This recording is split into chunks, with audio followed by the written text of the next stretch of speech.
नमस्कार विद्यार्थी मित्रांनो, मी डॉक्टर प्रतिभा जाधव.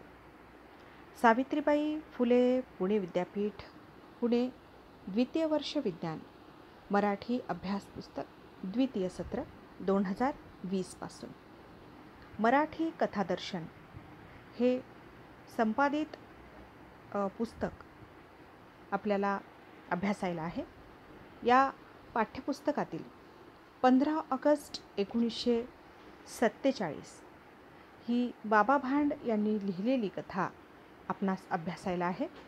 ही कथा पाहण्यापूर्वी आपण बाबा भांड यांचा थोडक्यात परिचय करून घेऊया. जन्म 28 जुलै 1949 वडजी, जिल्हा औरंगाबाद येथे.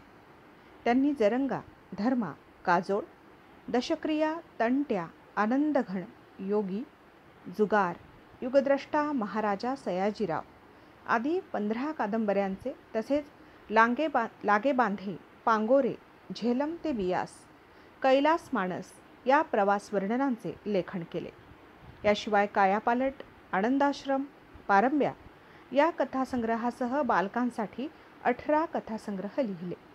तंट्या भिल्ल, लोकपाळ राजा सयाजीराव, खासेराव जाधव आणि मलाला ही चरित्र आणि आरोग्यविषयक 2 पुस्तकं लिहिली. याशिवाय त्यांनी महाराजा सयाजीराव गायकवाड चरित्र साधने प्रकाशन समितीमार्फत आजवर 62 ग्रंथांचं प्रकाशन केलं आहे. त्यांच्या साहित्याचा हिंदी, इंग्रजी, कानडी आणि गुजरातीत अनुवाद झाला आहे. दशक्रिया कादंबरीवर आधारित चित्रपटाला अनेक राष्ट्रीय पुरस्कार मिळाले आहेत. त्यांनी आचार्य अत्रे साहित्य संमेलन, सासवड, अखिल भारतीय जगद्गुरू तुकोबाराय साहित्य परिषदेचे 9वे अखिल भारतीय मराठा साहित्य संमेलन आणि मराठवाडा साहित्य परिषदेचे 34वे साहित्य संमेलन या संमेलनांचे अध्यक्षपद भूषवले आहे. त्यांच्या कायापालट या कथासंग्रहास महाराष्ट्र शासनाचा उत्कृष्ट साहित्य निर्मितीचा पुरस्कार मिळाला, तर बालसाहित्यासाठी साहित्य अकादमीचा राष्ट्रीय पुरस्कार मिळाला आहे. त्यांनी लिहिलेली 15 ऑगस्ट 1947 ही कथा आपण बघूया. 14 ऑगस्ट 1947 मध्यरात्र नुकतीच कललेली अंधारपणाची छाया पसरली चहूकडे. असंख्य चांदण्यांचं कोंदण अंगाखांद्यावर लिहून काळोखाच्या आसमंतातील गुहा पसरते हात. सर्वत्र वातावरण दबा धरून बसलेलं. कधी काळी संधी मिळेल याची वाट बघत गेले काही दिवस ऐकायला येतं. चहूकडे नाकेबंदी होत आली होती. काही बातम्या सांगोवांगीच्या तर बऱ्याचशा अफवा होत्या. गावागावातून भीतीचं वातावरण पसरलेले. घरांच्या भिंतीसुद्धा सादळून गेल्यात. कुठं रजाकाराची लात बसते टेम नाही. लोक अंधारात, मारुतीच्या पारावर, खळ्यात आणि 4 भिंतीच्या आतही गटागटानं हळूवार चर्चा करायचे. उद्या काय होणार कुणालाही सांगता येत नव्हतं. एखाद दुसरा औरंगाबादी जिल्ह्याच्या गावी जाई. मराठवाडा पेपर पोटात लपवून घेऊन येई.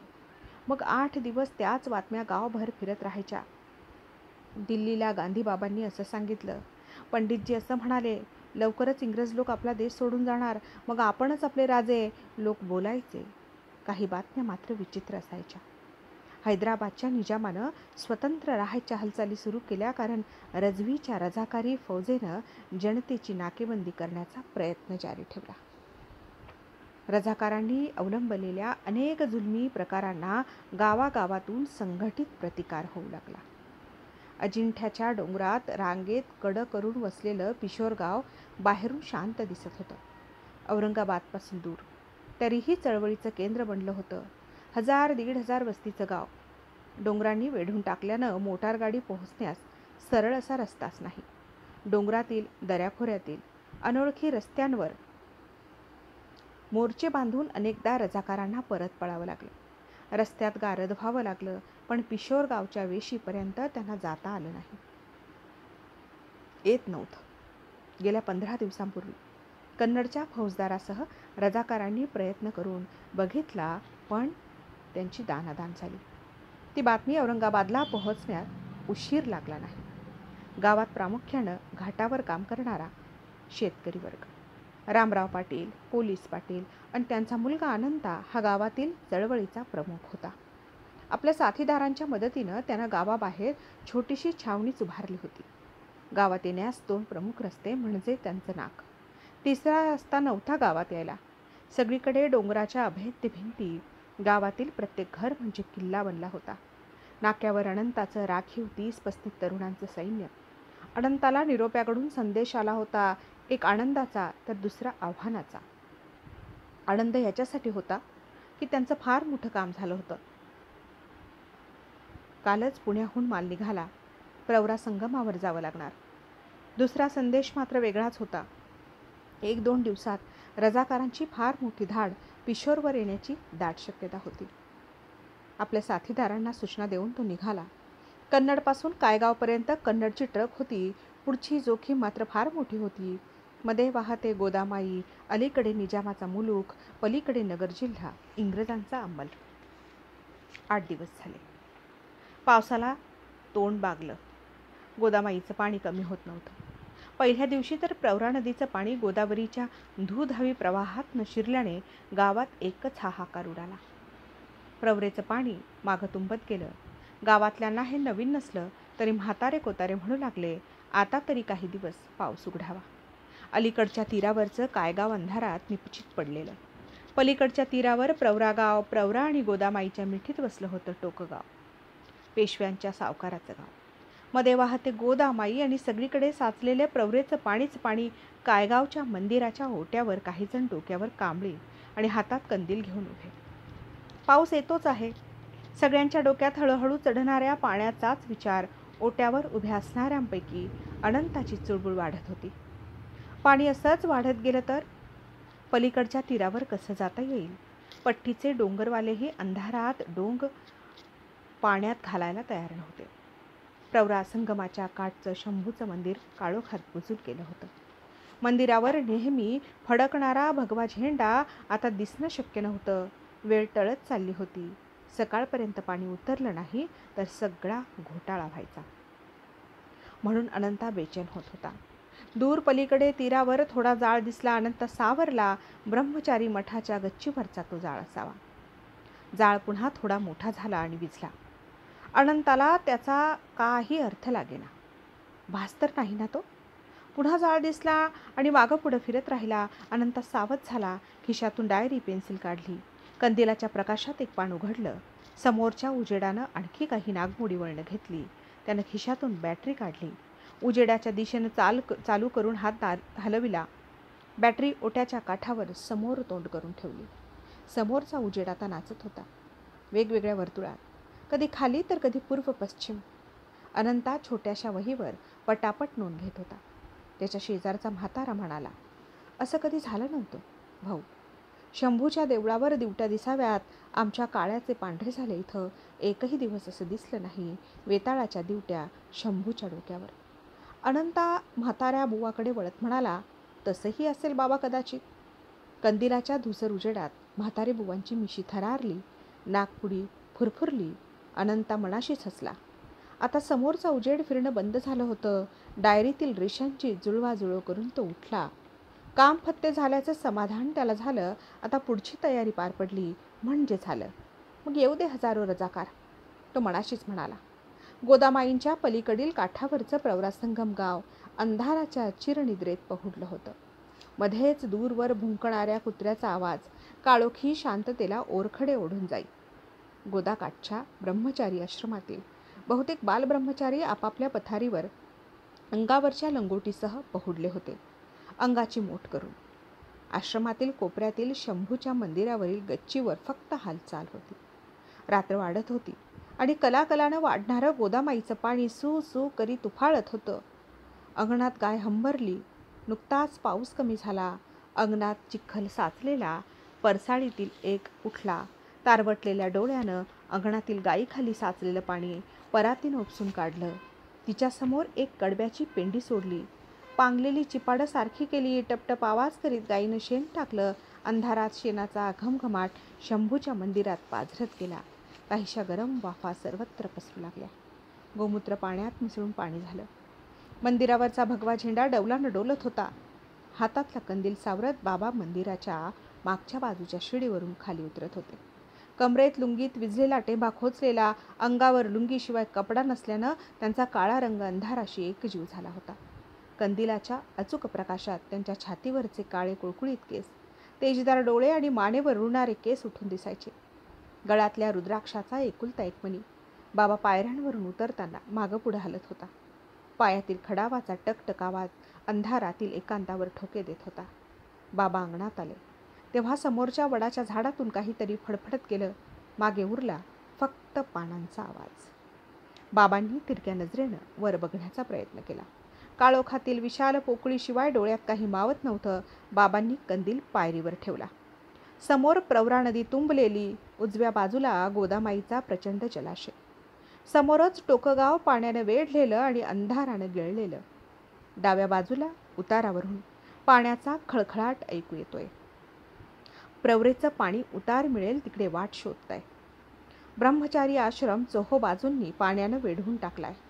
बाबांना ह्याचं काही वाटलं नाही. पाण्याच्या पातळीपासून आश्रम अंदाजे 20 फूट उंचीवर होता. म्हणजे इतकं पाणी कधीच चढणं शक्य नव्हतं. बाबांनी गळ्यातील मणी उगाच चाळवला. एक झटका देऊन पाठीवर फेकून दिला. कमरेला आतापर्यंत तसाच असलेला विझलेला टेंभा काढून पायरीवर ठेवला. समोरच्या एका गावात एक दिवा भिनभिनत होता. निबिड अंधारातही काही अवर्तनांची चाहूल तर नसाविना. बाबा मनाशी म्हणाले, कदाचित तो आमचा दीपस्तंभ असावा, कदाचित प्रलयाग्नीचा वंशजही. बाबा स्वतःशीच हसले. जय शंभो असंही तुझ्या मनात असेल तर कृतार्थतेनं फाटक्या जोळीत स्वीकारायला हवं. वडाच्या वरच्या पानात पुन्हा फडफड झाली. पण त्यांनी वर बघितलं नाही. अशा अंधारात काहीच दिसणार नाही. फक्त वडाचं झाड मूळ पारंब्यांसह डोळ्यात रुतून बसेल. गेल्या काही वर्षांचा भूतकाळ पाठशिवणी करू लागेल. साऱ्या घटना गोदामाईच्या पाण्यातील भोवऱ्याप्रमाणे गरगरून समोर यायच्या आणि बाबा त्यात बुडून जात. तरीही काही प्रश्नांची उकल बाबांना होत नव्हती. आपण हे व्रत का स्वीकारलं? गेले काही दिवस आपण जे काही झपाटल्यासारखं करतो आहोत त्याला काही अर्थ आहे का? दूरवर बघत बाबा पुन्हा हसले. त्यांना माहीत होतं हे प्रश्न आता नवीन नव्हते. उत्तर माहीत नसलं तरी नाही तरी प्रश्न उत्तरं तरी काय आहेत? उलटसुलट फिरणारे भोवरेच ना. एकदा त्यात अडकलो की फिरणं आलंच. कधी उलटं तर कधी सुलटं. फरक काय तो एवढाच. तिकांड कलण्याची वेळ झाली. वडाच्या फाटाळलेल्या फांद्यांच्या मधून वर बघताना त्यांच्या लक्षात आलं, फाटाळलेली जागा भरून काढता येत नाही पुन्हा. ते म्हणाले. रात्र सरपटत होती. गेले काही दिवस बाबांवर कामाच्या जोखमीचं ओझं वाढत होतं. आश्रमातील अध्यापनात त्यांचं लक्ष लागत नव्हतं. नाहीतरी अध्यापन, आश्रम वगैरे काही खरी कामं नव्हतीच. ते एक बाहेरील पण होतं. सकाळपर्यंत अनंता यायला हवा होता. त्याला निरोप पोचला की तो निघणार आणि ठरलेल्या वेळी कायगावला येणार. हे त्यांना माहीत होतं. आपण कोडवर्ड देणार वगैरे ठरल्याप्रमाणे झालं. आज पाणी कमी झालं असतं तर उजाडण्यापूर्वीच त्याला परत जाता आलं असतं. बाबा मनात कामाची जुळवाजुळव करीत होते. नाहीतरी घर दार शेतीवाडीपेक्षा आपण करतोय ते चांगलं नाही का? गावात राहून जे करता आलं नसतं ते आपण करतोय आणि आता माघारी फिरणं शक्य नव्हतं. मनाची तयारी करून ते उठले. कमरेची लुंगी मुडपून कमरेला नीट खोवली. पायरीवरील कंदील उचलला. पाण्याचा तुंब जिथपर्यंत आला तेथपर्यंत ते आले. पाण्याची खळुवार लाट आली आणि बाबांचे पाय धुवून निघाले. काहीशा उबदार पाण्यानं एक शिरशिरी सर्वांगातून निघून गेली. पाणी वाढलं तर नाही ना. ते स्वतःशीच पुटपुटले. समोरच्या वडाचं खोड कासराभर अंतरावर राहिलं. जय शंभो म्हणत ते एक एक पाय पाण्यात टाकू लागले. तिसऱ्या पावलाला पाणी गुडघ्यांच्या वर लागलं. लुंगीचा समोरचा भाग पाण्यानं भिजतो आहे हे त्यांच्या लक्षात येतात लुंगी खसकन फेडून खांद्यावर टाकली. पाणी बेंबीच्या जवळ आलं होतं आणि वडाचा बुंदा फक्त हाताच्या अंतरावर होता. मध्येच एक पारंबी डोक्याला लागून गेली. ते दचकले नाही. तरीही या अनपेक्षित स्पर्शानं त्यांना आत कुठंतरी धक्का दिला. खोडाची येताच त्यांना बरं वाटलं. एका हातात कंदील, दुसरा हात पाण्यात घालून काही चाचपडून बघण्याचा त्यांनी प्रयत्न केला. पाणी हनुवटीला लागताच पाण्यातला हात बाहेर काढला. हातात कंदील नसता तर पाण्यात बुडी मारली असती. त्यांच्या डोक्यात विचार येऊ लागला. पुन्हा वाटलं या कंदिलामुळे इथपर्यंत येता आलं. गळ्यातला रुद्राक्षाचा एकुलता एक मणी हातानं चाळवताना ते शहारले. चटकन लुंगीच्या एका टोकाला कंदिलाची कडी बांधली. दुसरं टोक पारंबीला घट्ट बांधलं. कंदील पारंबीला हलकासा झोका घेऊ लागला. चहूबाजूला पाणीच पाणी आणि कंदिलाच्या खालच्या बाजूला अंधाराचं गरगरणारं वर्तुळ. हलणाऱ्या कंदिलाकडे बाबा बराच वेळ बघत होते. मध्येच एका पतंगाने कंदिलाच्या काचेवर झडप घातली. हातानं पतंगाला हकलावं म्हणून त्यांनी दोन्ही हात मागं पुढे हलवले. डावा हात पाण्याला लागून तापलेल्या काचीवर काही शिंतोडे उडाले. चर चर. तिला बघून आपणास असंच झालं. विसरायचं म्हटलं तरी ते बाहेर पडू शकत नव्हते. ते एक चक्र होतं, स्वतःच्या आरीभोवती फिरणारं. आज 3 वर्ष होत आहेत. दिवस पळत आहेत येणाऱ्याचा पाठलाग करीत. बाबांचं चांगलं चाललं होतं. गावातल्या 15-20 पोरांची शाळा. पोरांना अभ्यास शिकवण्यापेक्षा बाबांचं शिकवणं वेगळं होतं. सकाळी व्यायाम, नंतर प्रभात फेरी, सामुदायिक प्रार्थना, गांधी, बाबा, नेहरूंच्या गोष्टी सांगणं, रझाकारांच्या जुलमाविरुद्ध पोरांची मनं तयार करणं, रात्री भजनात तुकडोजी बाबांची आणि साने गुरुजींची गीतं म्हणणं. बाबांची ही हालचाल लक्षात यायला उशीर लागला नाही. रविवारी बाबा शेजारच्या गावी बाजाराहून परतले. घर समोर दिसत होतं, धुरानं वेढलेलं. ते पळत दारापर्यंत आले. बायकोचं भाजलेलं वांगं झालं होतं. त्यांच्यासमोर तिचं प्रेत घोड्याला बांधून फरफटत नेलं. काय होत आहे ते समजण्यापूर्वी डाव्या पायात बंदुकीची गोळी येऊन लागली. शुद्धीवर आले तेव्हा समोर पडल्या होत्या फुटलेल्या बांगड्यांच्या काचा आणि गावातल्या अर्धवट जळालेल्या भिंती. बाबांनी वर बघितलं. काळाशार वडातून असंख्य तारे डोळे उघडझाप करीत होते. वडाच्या फाटाळलेल्या जागी मात्र खळभर टपोरे, जोंधळे पसरावे तशा चांदण्या विखुरल्या होत्या. फाटाळलेल्या गतकाळाच्या घटना मनात कुठंतरी खिंडार पाडून जातात आणि असहाय्यतेची बोच वाढत जाते. आपण आता तरी ती घटना विसरली पाहिजे. ते पुन्हा पाण्यात वाकले. रुद्राक्षाचा मणी पाण्यावर तरंगू लागला. खोडाभोवती त्यांनी चांगलं चाचपून बघितलं. वरच्या पंखांच्या फडफडीशिवाय हाती काही लागत नव्हते. आवाजाच्या दिशेनं त्यांनी वर बघितलं. 2 तेजस्वी लोलक तुटून खाली आल्याचा त्यांना भास झाला. पुन्हा बघितलं ते लोलक कंदिलाला चिकटले असावेत. दुसऱ्या क्षणी घू घू आवाज, जय शंभो. हे लक्षण ठीक नाही म्हणत ते पचकन थुंकले. थुंकी पाण्यावर तरंगत हेलकावे खाऊ लागली. पाण्यात विरत जाऊन बेंबीला लागली. मनाची तयारी करून त्यांनी पाण्यात पुन्हा एक वेळ हात घातला. भिजलेल्या फडक्यात बांगड्यांच्या काचा हाताशी येताच कंदील सोडून ते पाण्याबाहेर आले. बाबा आश्रमात आले तेव्हा पूर्वेकडे तांबडं फुटण्यास काही वेळ बाकी होता. त्यांची चाहूल लागताच अंगणातील गाय ताडकन उभी राहिली. ते परसाळीतील मागच्या खोलीत आले. बळदाचा दरवाजा उघडून त्यांनी कंदिलाच्या प्रकाशात कोपऱ्यातील गठुडं बघून घेतलं. जय शंभो अनंता येईपर्यंत जपायला हवं म्हणत त्यांनी दार बंद करून घेतलं. कासराभर सूर्य वर आल्यानं बाबांच्या खोलीतल्या खिडकीतून एक लांब कवडसा आत आला. जय शंभो म्हणत ते उठून बसले. कमरेचा लंगोट घट्ट केला. दोन्ही पाय पसरून बसले. 1-2 वेळा जमिनीला डोकं लावलं. अंगाला आळोखे पिळोखे देऊन उभे राहिले. रात्रीच्या प्रसंगाच्या आठवणीने बाबांना हसू आलं. डाव्या हातानं दाढीवरून हात फिरवून त्यांनी समोर बघितलं. समोरचं दार अर्धवट लोटलेलं होतं. बाजूच्या पाठशाळेत पोरांचं पठण ऐकू येत होतं. खुंटीवरची लुंगी गुंडाळून ते बाहेर पडले. मोठ्या दारात येताच त्यांचं लक्ष समोर गेलं. फक्त ओली व निसरडी जमीन. मग रात्रीचं स्वप्न तर नव्हतं ना.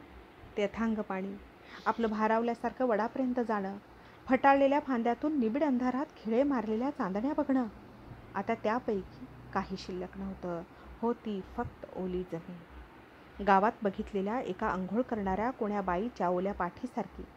समोरचं टोकं गाव आता ताजतवानं दिसत होतं आणि उजव्या बाजूला गोदामाईचं पाणी बरंच कमी झालं होतं. दुपारी पाऊस आला नाही तर संध्याकाळपर्यंत अगदी नेहमीच्या पातळीवर पाणी येईल.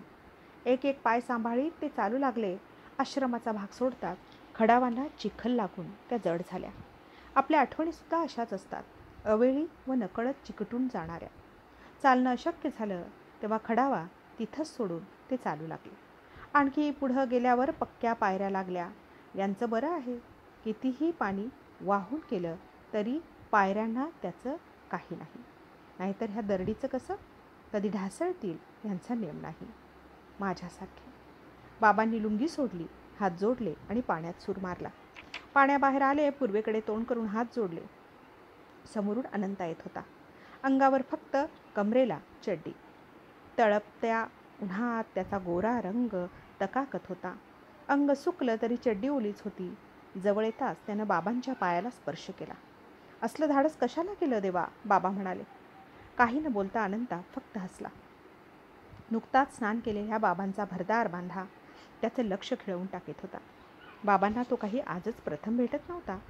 ह्यापूर्वी एक दोनदा अशाच कामासाठी भेट झाली होती, पण अंधाऱ्या रात्री काळ्या सावलीसारख्या दिसणाऱ्या बाबांची आकृती तळपत्या उन्हात बघून तो मनात हरकून गेला. अनंताच्या खांद्यावर हात ठेवीत ते म्हणाले, देवा, कसं येणं केलं अशा खळाळत्या पाण्यातून. आम्ही आता येणारच होतो डोंगा घेऊन. एक डोंगावाला तयार झाला होता सकाळी, पण ऐनवेळी गावात 2 घोडेस्वार आले. सगळ्यांची झडती चालू झाली. गावाच्या खाली 1 मैल अंतरावर जाऊन पोहत यावं लागलं. अनंतानं माहिती दिली. दोघे आश्रमाकडे परतू लागले. ठो आवाज झाला. त्यासरशी दोघे पोटावर पडले. पुन्हा 2 आवाज झाले.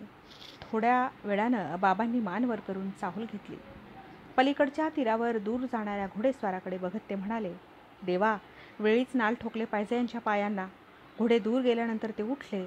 काळ्याशार बाबांच्या छातीला ओली माती चिकटली होती. ते पुन्हा पाण्यापर्यंत आले. हलक्या हातानं छाती, गुडघे, हातांच्या तळव्यांना लागलेली माती धुवून परत आले. रात्री मुलं परसाळीत झोपल्यानंतर बाबा उठले. सगळीकडे सामसूम होती. बळदातील जड ओझं बाहेर काढलं. आश्रमातील त्यांचा सहकारी जयंताला डोंगा तयार करायला सांगितला. अनंतानं काही विचारण्यापूर्वी ते म्हणाले, देवा, जपून जा. यादीप्रमाणे बरोबर आहे सगळं. टोक्याला माल ट्रकमध्ये टाकून अनंता व जयंता आत चढले. ट्रक दिसेनासा झाल्यानंतर बाबा परतले. पूर्वेला तांबडं फुटण्याची वेळ. अनंता आणि जयंता पाठीवरच्या बोचक्यासह डोंगरातून तोल सांभाळीत चाललेले. गावात पोचायला अर्धा तास सहज लागेल. अंधुक प्रकाशात जयंताकडे बघत अनंत हसला. तोंडावर रुळणाऱ्या लांब केसांच्या बटा पाठीवर टाकीत जयंत ओझं सांभाळीत अनंताशी पाय जुळवून चालू लागला. काय महाराज, ओझं आलं ना? अनंतानं विचारलं. आता 20-25 मिनिटात घरी. ऐकून जयंताला हायसं वाटलं. गावाजवळचा मुख्य रस्ता सोडून अनंता पाऊल वाटेनं वर आला. बाजरीच्या उभ्या पिकातून ओली माती तुडवीत चालू लागला. वरच्या वेशीतून दोघं गावात शिरले. आता चांगलं फटफटलं होतं. गावात अजून सामसूम होती. घराच्या समोरच्या दारानं आत न येता मागच्या दारानं पत्रात जायचं ठरवून तो मागच्या गल्लीत वळला. त्याची चाहूल लागताच कुत्रं चवताळून अंगावर आलं. मोत्या मोत्या म्हणत ते पायात शेपटी घालून समोर आलं. गोठ्यातील पत्राचं दार आतून बंद होतं. रामा, दार उघड. दार उघडताच ते आत आले. पाठीवरील ओझं कोपऱ्यात भुसाखाली झाकून ठेवण्यापूर्वी त्यातलं एक पिस्तूल काढून घेतलं. कमरेला शर्ट खाली खोचलं. रामा, लक्ष ठेव. मी परत येईपर्यंत इथून हलू नकोस, सांगून ते बाहेर पडले. घराचं मागचं दार वाजवलं. मधल्या चुलत्यांनी दार उघडलं. दोघे आत आल्यानंतर दार बंद झालं. चुलते काही बोलले नाहीत. अनंताला त्याचं काही वाटलं नाही. नेहमी तो रात्री अपरात्री यायचा. सगळ्यांना ते माहीत होतं. कधीतरी फक्त आजी विचारायची. अनंता समोरच्या बैठकीत आला. सगळे गप्प होते. कपाटातला रेडिओ सुरू केला. जनगणमन लागलं होतं. त्यानंतर त्यानं ऐकलं. त्यामुळे तो ताडकन उडाला. भारत स्वतंत्र झाला. 150 वर्षांची गुलामगिरी संपली. लपवाछपली संपली. काय करावं त्याला सुचेना. दोघे इकडे तिकडे वेड्यासारखे पळत होते. काहीतरी आठवून अनंता बैठकीबाहेर आला. चौक ओलांडून वडिलांच्या खोलीत आला. वडील घोंगडीवर पडून आढ्याकडे बघत होते. दोघे चुलते बाजूला बसलेले. अनंता आल्याचं बघून वडिलांनी अंग वळवलं. कधी आलास? त्यांनी विचारलं. आत्ताच. सांगताना अनंताच्या डोक्यात वादळ घुंगावत होतं. अनंता पुढं आला. वडिलांच्या पायाला स्पर्श करण्यासाठी वाकणार तोच त्याला दिसलं. पायाजवळचं अंथरूण रक्ताने भिजलं होतं आणि आत होते फक्त घोट्यापासून तोडलेले पाय. बाबा, आपण स्वतंत्र झालो. हे त्याच्या ओठावर आलेले शब्द विझून गेले. अनंता, यज्ञाला सुरुवात झाली आता. कळ सहन करीत वडील म्हणाले, भारत स्वतंत्र झाला, पण निजामानं स्वतंत्र राहायचं जाहीर केलं. खरी गुलामगिरी आता सुरू झाली. अनंताच्या डोळ्यासमोर वडिलांचे घोट्यापासून तोडलेले पाय आणि गोठ्यातील शस्त्रांचं गाठोडं. दुसऱ्या यज्ञाला सुरुवात झाली होती.